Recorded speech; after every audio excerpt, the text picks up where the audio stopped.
అత్యాధునిక టెక్నాలజీతో నడుము మరియు వెన్నునొప్పికి treatment Tejas spine care Somajiguda Sainikpuri Gachibowli. నమస్తే అండి. కథా కమామిషు ప్రోగ్రామ్కి మీ అందరికీ పునఃస్వాగతం.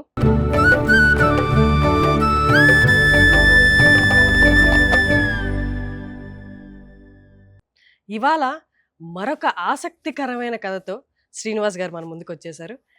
నమస్తే సార్. నమస్కారం అండి. ఈరోజు కేఎన్వై పతంజలి రాజు గారు అంటారు ఆయన్ని.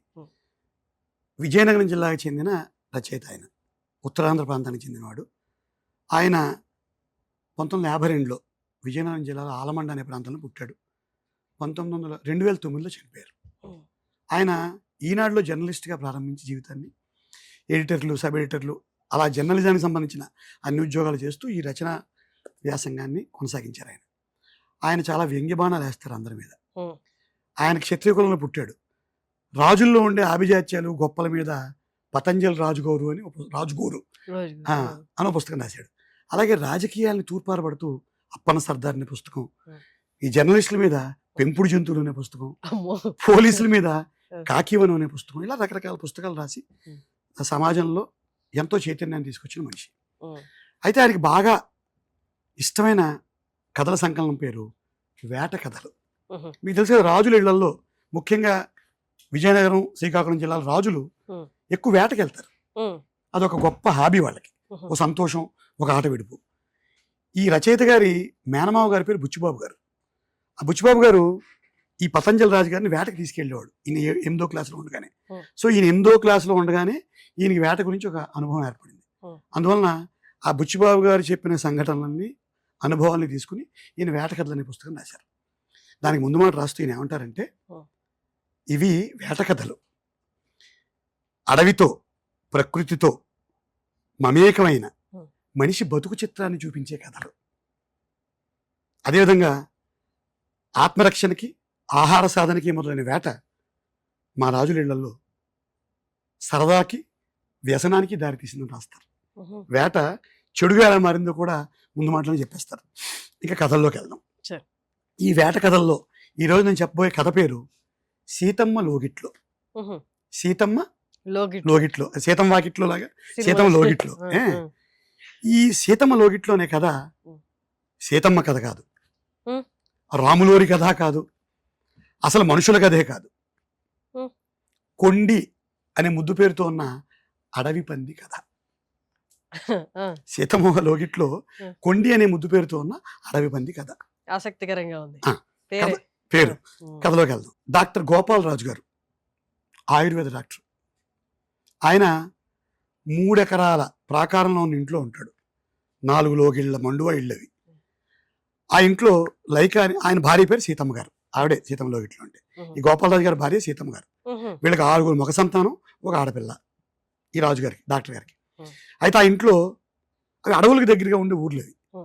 ఆ ఇంట్లో లైక అనే ఒక కుక్కపిల్ల ఉంటుంది, జెర్సీ ఆవులు ఉంటాయి, నెమళ్ళు ఉంటాయి, పిల్లులు ఉంటాయి, బాతులు ఉంటాయి, చౌకీ బాతులు అంటారు, మెడ పొడుగ్గా ఉండే చౌకీ బాతులు ఉంటాయి, గిన్నీ కోళ్ళు ఉంటాయి, నాటుకోళ్ళు కూడా ఉంటాయి. ఆ ఇంట్లో ఉండే బొరియల్లో ఎలకలు, పాములు కూడా ఉంటాయి. ఆ ఇంటి చుట్టూ మామిడి, కొబ్బరి, నిమ్మ, దానిమ్మ, రకరకాల ఫలవృక్షాలు ఉంటాయి. ఆ చెట్ల మీద పక్షులు ఉంటాయి, ఉడతలు ఉంటాయి, మిడతలు ఉంటాయి అని రాస్తారు. ఈ రాజుగారికి, డాక్టర్ గోపాలరాజు గారికి ఈ జంతువులన్నా పక్షులన్నా విపరీతమైన ఇష్టం. సీతమ్మ గారికి కూడా ఇష్టమే. కానీ వాటికి పెట్టే తిండికి, అవి ఇచ్చే ఆనందానికి అప్పుడప్పుడు పొంతన కుదరక ఆవిడకి తెక్కలు వేస్తూ ఉంటుంది. వీటి మీద 2 దెబ్బలు వేస్తూ ఉంటుంది. ఆవుల్ని, ఈ కోళ్ళని, బాతుల్ని దెబ్బలేసి అదిలిస్తూ ఉంటుంది ఆవిడ, చిన్న తెక్కలేచి. ఒకరోజు ఇవి వేట ఇష్టం కదా ఈ రాజులకి. ఈ బుచ్చిబాబు అని ఈ సీతమ్మ గారి తమ్ముడు, 2 తమ్ముళ్ళు ఆవిడకి, చిన్నబాబు, బుచ్చిబాబు. వాళ్ళందరూ విపరీతంగా అగ్రెసివ్గా వేట చేసే రాజులు వాళ్ళందరూ. వాళ్ళలో ఒకరోజు బుచ్చిబాబు వేటకి వెళ్తాడు. భయంకరంగా అడవి పందులు వాటిని కొట్టిపడేస్తే రోజులు అడవి పంది, చిన్న బుజ్జి అడవి పంది పిల్ల కనిపిస్తుంది. రోజుల పిల్ల చాలా బుజ్జిగా ఉంటుంది. దాన్ని ఏం చంపుతారు, దాన్ని ఏం కూర వండుకు తింటారు? ఆ బుజ్జి అడవి పంది పిల్లని తీసుకొచ్చి అక్కకి, బావకి బహుమతిగా ఇస్తాడు. ఇక్కడ రైటర్ భలే చెప్తారు, రచయిత. ఆ పిల్లముండ కళ్ళు దీన్ని, ఈ కొండిని పేరు పెడతారు దానికి. ఈ కొండి అనే పంది పిల్ల కొండి అంటే కొండి, దాని పేరు కొండి అంతే, ముద్దు పేరు కొండి. కొండి అంటే పదానికి ఏమన్నా అర్థం ఉందా? ఏలే కొండి అంటే యాక్చువల్గా ఏంటంటే కొండిగాడు అంటారు మా ఉత్తరాంధ్ర ప్రాంతాల్లో. ఒక అంటే చిన్న కన్నింగ్ అని ఓకే. కొండి అని పేరు పెడతారు. ఆ. ఈ కొండి కళ్ళు అమాయకంగా ఉంటాయి, చాలా అర్థాలు పలుకుతూ ఉంటాయి. అది ముచ్చటగా ఉంటుంది, దాని నడకలో చిన్న నాట్యం ఉంటుందని రాస్తారు రచయిత. ఈ పిల్లముండ కళ్ళు ఎన్నో అర్థాలు పలుకుతాయని చెప్తూ అప్పుడప్పుడు నన్ను కరిచీకండర్రా అని చెప్తున్నట్ట చుట్టూ ఉన్న వాళ్ళందరికీ. ఒక్కొక్కసారి ఆకలేస్తుంది, బువ్వ పెట్టండర్రా అని చెప్తుందంట. ఇలా దాని కళ్ళు చాలా అర్థాలు పలుకుతాయని చెప్తారు. ఈ కొండి ఇంట్లో ఎక్కడ పడితే అక్కడ తిరిగేస్తూ ఉంటుంది. అది పంది పిల్ల కాదు, కొండి అనే ఆ ఇంటి పిల్ల. అరుగుల మీద, దుప్పట్ల మీద, పరుపుల మీద, వాళ్ళ మధ్యలో పడుకుంటుంది, ఆటగారి మధ్యలో పడుకుంటుంది, పెరట్లోకి వెళ్ళిపోతుంది, వీధిలోకి వచ్చేస్తుంది, వంటింట్లోకి వెళ్ళిపోతుంది, అక్కడ బంగాళదుంప ఎత్తుకుపోతుంది. దాని అది చెయ్యని అల్లరలేదు. అప్పుడప్పుడు పాలరాతి గచ్చు వాళ్ళది, దమ్మని జారి కింద పడుతుంది, చిన్నపిల్లల ఏడుస్తుంది, మళ్ళీ దాని దగ్గర తీయాలి. ఆ లైకా అనే కుక్క పిల్ల ఉంది కదా, ఆ కుక్కని గిలుతుంది వెళ్ళేది. జనరల్గా పంది పిల్లల్ని కుక్కలు కొట్టాలి, కానీ ప్రేమగా చూస్తుంది లైకా దీన్ని, ఈ కొండిని. ఇది ఎప్పుడైనా భయం వేసినట్టుగా దూరంగా పారిపోయి నేల మీద పడుకుని పాక్కుంటూ వెళ్ళి ముట్టి అంటారు, పంది మూతిని ముట్టి అంటారు. ఆ ముట్టితో ఆ లైకా పొట్టని గిలుతుంది, కానీ లైకా ప్రేమగా చూస్తుంది. అక్కడి మళ్ళీ ఒక్క దుట్టిని పెరట్లోకి పరిగెడుతుంది. ఆవుకి జెర్సీ ఆవు ఉంది కదా, దానికి ఇచ్చిన కుడితి తొట్టు ఉంటుంది కదా, ఆ తొట్టులో కింద ఉండే చిట్టు తౌడు అన్ని తినేస్తుంది, వేరుశనగ పప్పు. ఆవుకి ఇంకేం మిగులుతాయంటే ఉట్టి నీళ్లు మిగులుస్తుంది. అంత అల్లరి పిల్ల. ఇళ్ళలో చౌకీ బాతులు, పొడుగు బాతులు, వాటి మెడలు పొడుగ్గా ఉంటాయి, ఆ మెడ మీద వెళ్ళి కొడుతుంది. అవి మెడ ముందుకు వంచి దీన్ని అందుకుందామని ట్రై చేస్తే పారిపోతుంది. భయపడుతున్నట్టుగా నటిస్తూ మళ్ళీ ధైర్యం పుంజుకున్నట్టుగా వాటిని కవిస్తుంది రెండిలా అని. యుద్ధానికి సన్నిధవుతున్నట్టు ఇలా కాలు దూవుతూ ఉంటుంది వాటి మీద. చిన్న పిల్ల, బుజ్జి పిల్ల కొండి. అవి పోవే పిల్లముండ అన్నట్టుగా చూస్తాయట ఆ చౌకీ బాటలు తిరిగేసి. ఈ 6 సంతానంలో 5వ కొడుకు పేరు బగ్గి.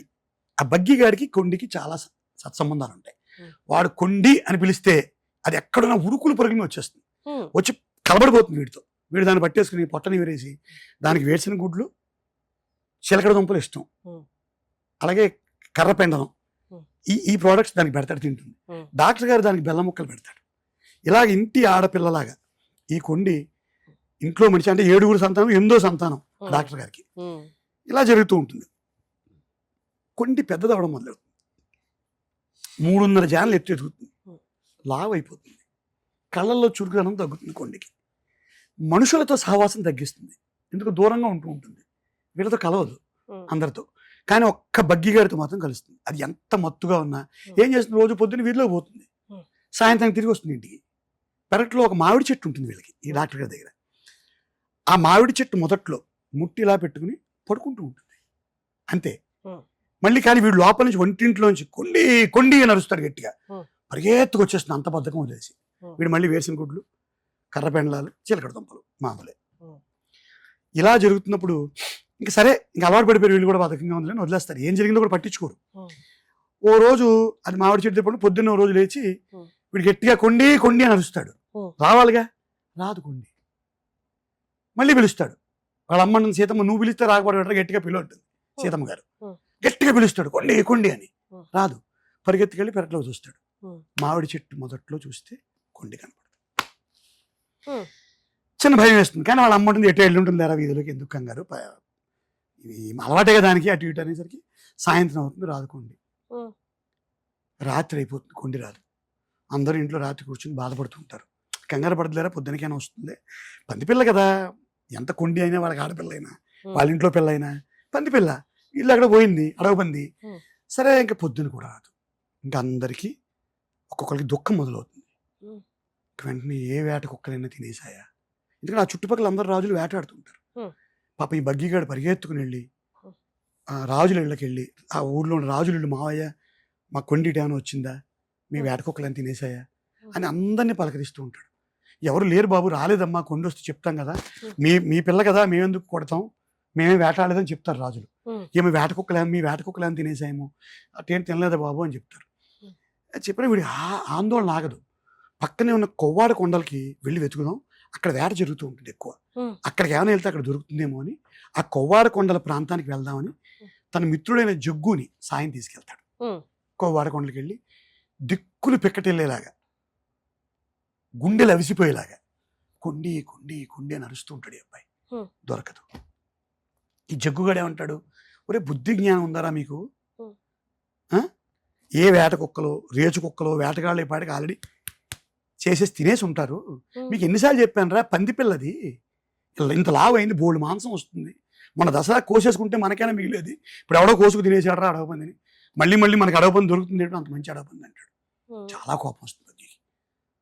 తీక్షణంగా చూస్తాడు కేసి, నోరు మీరు అనుకుని తిడతాడు. మళ్ళీ ఆ పక్కనే కొవ్వార కొండల పక్కన కొత్త వలస కొండలు ఉంటాయి, అక్కడికి వెళ్ళి వెతుకుతాడు, దొరకదు. సాయంత్రం దాకా వెతికి వెతికి ఈశ్వరోమని ఇంటికి నడుచుకుంటూ వస్తుంటాడు. మనసంతా దుఃఖం, అమ్మకి ఏం చెప్పాలి, నాన్నగారికి ఏం చెప్పాలి, డాక్టర్ గారికి, ఎందుకంటే వీడు పిలిస్తేనే వస్తుంది అనేది ఒక పెద్ద నమ్మిక ఇంట్లో. బగ్గి పిలిస్తే వస్తుంది కొండి ఎక్కడున్నా. ఉసిరిగల్లా ఇంటి ముందు కొండి కూర్చుని ఉంటుంది, ఇంటి ముందే కొండి కనిపిస్తుంది. అమ్మ బతుకు జీవుడా అని వీడిని చూడగానే పరిగెత్తుకొచ్చి కౌగులించేసుకుంటుంది చేసుకుంటుంది. వీడెళ్ళి దాన్ని పడిపోతాడు, బగ్గి పొట్టని మురుతాడు, మళ్ళీ వేసిన గుడ్లు పెడతాడు, దుంపలు పెట్టేస్తారు. డాక్టర్ గోపాలరాజు గారు వచ్చి కిలో బెల్లం పెడతాడు, ప్రేమగా ముక్కలు ముక్కలు చేసుకుని కొండ హాయిగా వెళ్ళి మామిడి చెట్టు మొదట్లో నిద్రపోతుంది. ఎప్పటిలాగే 5 రోజులు గడుస్తాయి, మళ్ళీ ఒక వారం గడుస్తుంది.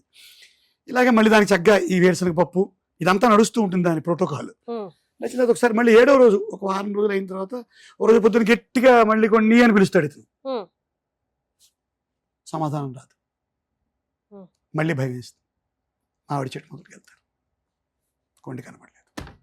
వారం తర్వాత మళ్ళీ కొండి ఎక్కడికి వెళ్ళిపోయింది. మళ్ళీ రాజుల ఇళ్ళకి, గంధవరం వేటగాళ్ళ ఇళ్ళకి వెళ్ళి ఏడుస్తూ ఈ కుర్రాడు, మా కొండికి బోర మీద అంటే పొట్ట మీద కుడికాలు మీద ఉండే వెంట్రుకలు తెల్లగా ఉంటాయి, కనిపిస్తే కొట్టికండి, మాకు కబురు చేయండి అని చెప్తాడు ఈ అబ్బాయి. కనిపిస్తే కొట్టికండి, మాకు కబురు చేయండి, మా ఇంటి పిల్ల పంది పిల్ల కాదు. అలాగే బాబు తప్పకుండా అంటారు. తర్వాత మళ్ళీ ఇందాక ఎప్పటి కొవ్వాడుకుంటారు, దిక్కులు పిక్కటిల్లి పేరు రోధిస్తాడు. కొత్త వలస కొండలు, అవన్నీ చుట్టుపక్కల ఉండే కొండలు, వీళ్ళ ఊరికి గంధవరం కొండలు, అన్ని కొండలకి అరుపులు అరుపులు అరిచి ఏమిలాగా ఇంటికి వస్తాడు. అందరూ కూర్చుని విషాదంలో ఉంటారు, ఒక్కొక్కటి గుర్తెచ్చుకుంటూ ఉంటారు. ఇది పసిపిల్లగా రావడం, చేతులతో తీసుకోవడం, దానికి పాలు ఇవ్వడం, ఇది పెట్టడం, అల్లరి చేయడం, ఆ చలువురాతికి వచ్చి మీద జారిపోవడం, ఇవన్నీ గుర్తొచ్చి అందరూ కళ్ళ నీళ్ళ పర్యంతం అవుతారు. అయిన తర్వాత సీతమ్మ గారు అంటుంది, ఒరే బగ్గి, నువ్వు కొండి అంటే పరిగెత్తుకు రావాలి కదరా, రాలేదు అంటే అడవుల్లో కలిసిపోయిందిరా అంట.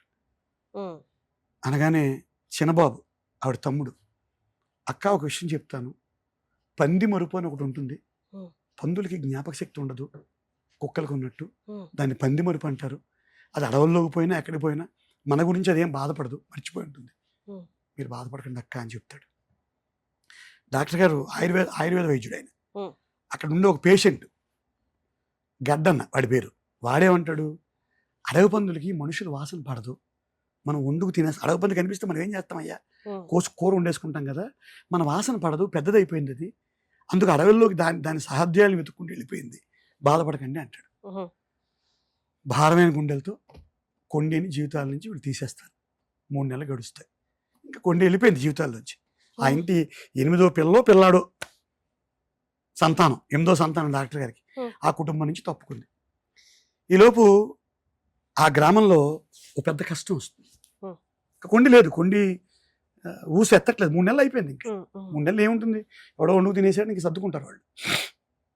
ఈలోగా ఏం జరుగుతుందంటే ఆ ఊర్లో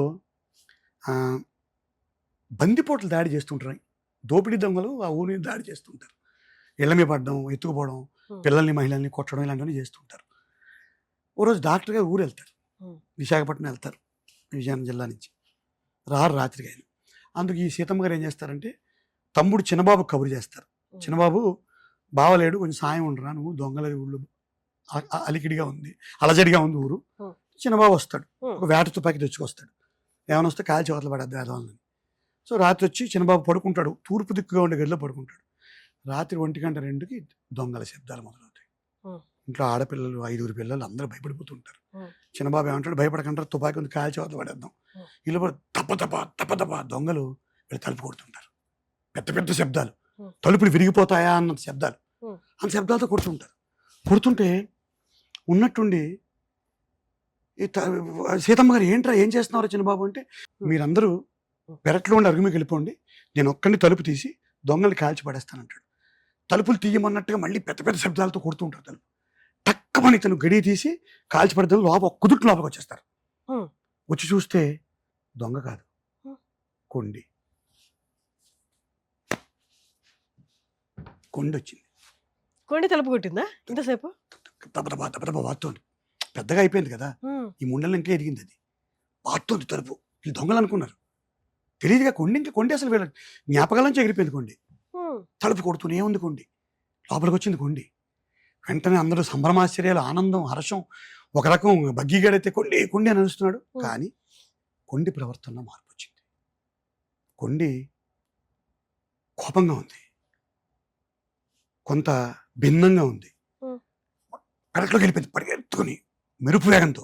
వెళ్ళిపోయి 10 బిందెలు నీళ్లు పట్టే ఒక పెద్ద డేగిస లాంటిది ఉంది అక్కడ, గమేళ అంటారు. దాన్ని ముట్టితో కొడితే ఎగిరిపడింది అవతల గమేళ. తర్వాత ఏం చేసింది, డాక్టర్ గారి పెరట్లో ఒక ఇత్తడి తులసి కోట ఉంటుంది. ఇత్తడిది చాలా బరువుగా ఉంటుంది. ముట్టితో కొడితే ఇత్తడి తులసి కోట ఎగిరి అవతల పడుతుంది. పెద్ద బొప్పాయి చెట్టుని కూకటి వేళతో లేపేస్తుంది, పరుపులు చింపేస్తుంది. అన్నీ కూడా లైకా వస్తుంది. లోపల లైకాని గోడకి పెట్టి కొడుతుంది. చచ్చినంత పని అవుతుంది లైకాకి. సీతమ్మ గారి మీదకి వెళ్ళిపోతుంది. సీతమ్మ గారు వాళ్ళంతా పెళ్ళరుగు అంటారు, అరుగు వెనకరుగు. ఆ పెళ్ళరుగు మీద ఆవిడ నిలబడుతుంది. పెళ్ళరుగు మీకు వెళ్ళి మంచాలు చింపేస్తుంది, విరిచేస్తుంది ముక్కల ముక్కల కింద. ఈ లోపల బగ్గిగాడు కొండి కొండి అని వస్తే బగ్గిగాడి మీద కూడా ఇంచుమించుగా కొడుతున్న వేగంగా మీదకి వెళ్తుంది. బగ్గిగాడు భయపడి డైనింగ్ టేబుల్ కింద దూరిపోతాడు. మళ్ళీ పెరట్లోకి పారిపోతుంది. అందరూ పెరట్లోకి చేరతారు. కోళ్ళు బాతులు అన్ని గందరగోళం, లైకా అరుపులు. దీని అరుపులకి పెడబొబ్బలకి ఊరంతా లేస్తుంది. అవతల ఇళ్ళ వాళ్ళు అందరూ లేస్తారు. ఏం జరుగుతుంది? ఇంతంత గీంకారాలే, గీంకారాలు, పెద్ద పెద్ద శబ్దాలు, అరుపులు, పెడబొబ్బలు. కొండి ఇంత అల్లరి చేయడానికి తెలియదు. ప్రేమగా చూసుకుని మొదట్లో ఉత్సాహంగా ఉండేది, తర్వాత మొత్తుగా అయిపోయింది. ఇప్పుడు ఉన్నట్టుండి అప్పుడు అంటుంది సీతమ్మ గారు, దీనికి పిచ్చి పట్టిందేమోరా. అప్పుడు అంటాడు, ఆ వెన్నెల రాత్రిలో తెల్లవారుజాము 2-3 గంటల సమయం మధ్యలో కొండి ఒక పిచ్చి పట్టిన దెయ్యంలా అనిపిస్తుంది వీళ్ళందరికీ. భయం వేసేస్తుంది. తర్వాత కొండి ఇంకా అటు ఇటు చూసి పెరట్లో చూసి చిన్నబాబు గారి మీదకి వస్తుంది. చంపడానికి వస్తుందా అనిపిస్తున్నట్టుగా వస్తుంది. చిన్నబాబు వేట తుపాకీ పైకి తీస్తాడు. తీసి కొండిని కాలుద్దాం అనుకుంటాడు. దూరం నుంచి బగ్గి, మావయ్య ప్లీజ్ ఆపు, వద్దు, అది మారుతుంది, దాన్ని ఏం చేయొద్దు, మనం దాన్ని మచ్చిక చేసుకుందాం అరుస్తూ ఉంటాడు. గట్టిగా అరుస్తూ ఉంటాడు. కొండి దూరం నుంచి చూస్తూ ఉంటుంది. ఆ గ్యాప్ ఉంటుంది. ఈ బగ్గిగాడు అరుస్తూ, వద్దు మావయ్య ప్లీజ్ అని ఒక కుదుటిన వాడు టేబుల్ నుంచి దూకి వద్దు అందులోపే తుపాకీతో కాల్చేవత పాడేస్తాడు. తన నుదుట్లోకి వెళ్ళిన బుల్లెట్తో కొండి నెత్తుడు బడుగులో పడి గిలగిలా కొట్టుకుని చచ్చిపోతుంది. వీళ్ళందరూ చేరతారు. పిల్లని చంపేసుకున్నట్టే. మావయ్య ఎందుకు చంపావు మావయ్య అంటాడు బగ్గి వచ్చి. ఒరే మనం దాన్ని చంపకపోతే అది మనం చంపేటట్టు ఉందిరా, నాకు తప్పలేదు, నాకు మాత్రం ఇష్టం ఉండదా, ఈ ఇంటి పిల్లాళ్ళగా చూసుకున్నాం కదా అని అతను సర్ది చెప్పే ప్రయత్నం చేస్తాడు. సీతమ్మ గారు ఏడుస్తారు, పిల్లలంతా ఏడుస్తారు. లైకా అయితే గుక్క పెట్టి ఏడుస్తుంది. కొండి దగ్గర కూర్చొని చాలా బాధపడిపోతారు. ఇంకా ఏం చేయాలి, బాతులు, కోళ్ళు, ఈ శబ్దాలు, ఆవులు అరుస్తూ ఉంటాయి మోరెత్తి. అందరూ కొండి మరణానికి విపరీతంగా దుఃఖిస్తారు. చంపినా కూడా చిన్నబాబు కూడా బాధపడుతున్నాడు. సీతమ్మ గారికి అయితే కంటి మీద నీరు ఆగట్లేదు. ఎలారా, పొద్దున్న బావగారు డాక్టర్ గారు వస్తే ఏం చెప్తాం, ఆయన ఒప్పుకోడరా ఇలా చంపామంటే. ఒక ఇంజక్షన్ ఏదో ఇచ్చి మత్తేనే ఏమని చెప్పుంటాడు ఆయన. తిడతాడు రా బావ వస్తే, కంగారు పడిపోయారు అంటే ఏం చేయను అక్క, నాకేం తోచలేదు ఏం చేయాలో అని చిన్నబాబు చెప్తాడు. అందరూ రాత్రి పడుకుంటారు. ఆ కొండిని పాపం పడుకునే ముందు ఆ పెరట్లోంచి అందరూ జాగ్రత్తగా చేతులతో పొదిగి పట్టుకుని వాళ్ళకి ఇష్టమైన పెరటరు మీద పడుకోబెట్టుకుంటారు. అందరూ ఇంట్లో నిద్ర పడుకుంటే ఎవరికి నిద్రలు పట్టం. అందరూ ఇంచుమించుగా ఆ కొండి చుట్టూ జాగారణ చేస్తారు. ఉదయం అవుతుంది. ఈ అడవి పందుల్ని ఇంకేం చేస్తారు, అడవి పందుల తర్వాత రాజులు కోసుకుని తింటారు. ఆ కొయ్యడానికి అప్పుడు యాతప్పుడు అని ఆ ఊళ్ళో ఈ అడవి పందుల కోసం ఎక్స్పర్ట్ ఉంటాడు, నైపుణ్యం గలవాడు, నిపుణుడు. ఈ యాతప్పుడు కానీ పిలుస్తారు. పెద్ద కత్తి వేసుకొస్తాడు. అందరికి దుఃఖంగా ఉంటుంది అడవి పందులు కోస్తుంటే, చేతులు వణుకుతూ ఉంటాయి అందరికి. వాడి యాతప్పుడు గాడికి వాడికి ఏ ఎమోషన్ ఉండదు. వాడి ఇంటి పిల్ల కాదు, వీళ్ళకి పిల్లాడు, వీళ్ళింటి సంతానం. డాక్టర్ గారు వచ్చేలోపే ఇది జరిగిపోవాలని వీళ్ళ ఆశ. వచ్చి తిడతాడేమో అని భయం. కత్తి తీసి అలా పొట్టని అడ్డంగా చీలుస్తాడు యాతప్పుడు. చీల్చగానే యాతప్పుడు, అయ్యా సోలాలయ్యా, ముగ్గురు పిల్లలు ఉన్నారు ఆ లోపల అని గట్టిగా బాధతోటి అంటాడు. అనగానే మొత్తం అందరూ కూలబడిపోతారు. కూలబడిపోయి ఏడవడం మొదలు పెడతారు. చిన్నబాబుకి కళ్ళలో నీళ్ళు ధారాపాతంగా వచ్చేస్తుంటాయి. అప్పుడు వెలుగుతుంది అతనికి. కొండి పురిటి నొప్పులే. ఈ ఇంటి ఆడపిల్ల, కొండి ఈ ఇంటి ఆడపిల్ల, ఆడపల్లి ఎదకొచ్చి జత కోసం అడవికి వెళ్ళింది. తప్పిపోవడం అంతా జంటను వెతుక్కుంటూ ఎదకొచ్చి జత కోసం అడవికి వెళ్ళింది. నెల తప్పి కాన్పు కోసం పుట్టింటికి వచ్చింది. తన సంబరాన్ని ఇంతకంటే ఎలా చెప్తుంది, ఎలా చూపిస్తుంది?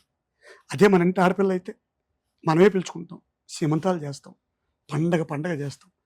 తనకి చెప్పడం చేత కాలేదు. కొండి ఈ ఇంటి ఆడపిల్ల కాన్పు కోసం పుట్టింటికి వచ్చింది, మనం చేతులాడ చంపేసుకుంది అని విధంగా ఏడుస్తాడు. సీతమ్మ గారు భగవంతుడు క్షమించి తండ్రి ఏడుస్తాడు. అన్ని జ్ఞాపకాలు వస్తాయి పసిపిల్ల నుంచి చనిపోయేదాకా. కొండి జీవన చిత్రం అంతా వాళ్ళ కళ్ళ ముందు వెళ్తుంది.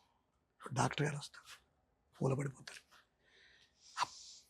కుటుంబం అంతా కొండి అనే ఆ ఇంటి సంతానాన్ని చేతులారా చంపుకున్నందుకు బరువైన హృదయాలతో ఆ కొండిని తీసుకెళ్ళి కోసుకు తినకుండా ఒక సమాధి కట్టి ఒక పుష్పగుచ్చం పెడతారు.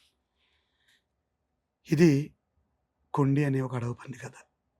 రాజుగారి ఇంటి పిల్ల కథ, 8వ సంతానంగా భావించిన ఇంటి పిల్ల కథ. అయితే ఈ కథ పూర్తి చేసిన తర్వాత పతంజలి రాజు గారు ఒక మాట అంటారు. ఏంటంటే, ఈ కథ మా ఇంట్లో జరిగిన కథ. అమ్మో. డాక్టర్ గోపాలరాజు గారు మా నాన్నగారు, సీతమ్మ గారు మా అమ్మగారు, కొండి మా ఇంటి 8వ సంతానం, బగ్గి మా తమ్ముడు జయముని అని ఆయన చెప్తారు. ఇది మనుషుల్లో ఉండే ఎమోషన్స్ని మించిన ఒక అడవి పంది. అడవి పంది అనగా నాకు కూడా మనసు రావట్లేదు. కొండి అనే ఒక ఆడపడుచు కదా. ఇంతే. 3 నెలలు కనిపించకపోతే దాని తీరు మారింది. అడవి పంది కాబట్టి తన సంబరం అలా చెప్పింది. అడవికి వెళ్ళడానికి కారణం జంటను వెతుక్కుంది, అంతే పాపం. ఆ నెమ్మదించడానికి కూడా కారణం తనలో వచ్చే శారీరక మార్పులు. తోడు కోసం అడవికి వెళ్ళింది, నెల తప్పి ఇంటికి వచ్చింది. తన సంబరాన్ని తెలియజేయడానికి, తన ఉత్సాహానికి నేను నెల తప్పానమ్మా అని వాళ్ళ అమ్మకి చెప్పుకునే పద్ధతి అది. వాళ్ళ అన్నదమ్ములకు చెప్పుకునే పద్ధతి, వాళ్ళ మావయ్యకి చెప్పుకునే పద్ధతి. మావయ్యకి చెప్పుకుంటాను, మావయ్య నేను నెల తప్పాను. అందుకే మావయ్య మీకు పరిగెత్తింది, బగ్గిగాడి మీకు పరిగెత్తింది. లైకాకి చెప్పుకుంది, సహాధ్యాలకు చెప్పుకుంది. అది మానవ మేధస్సు అందుకోలేకపోయింది. అంతే కదమ్మా.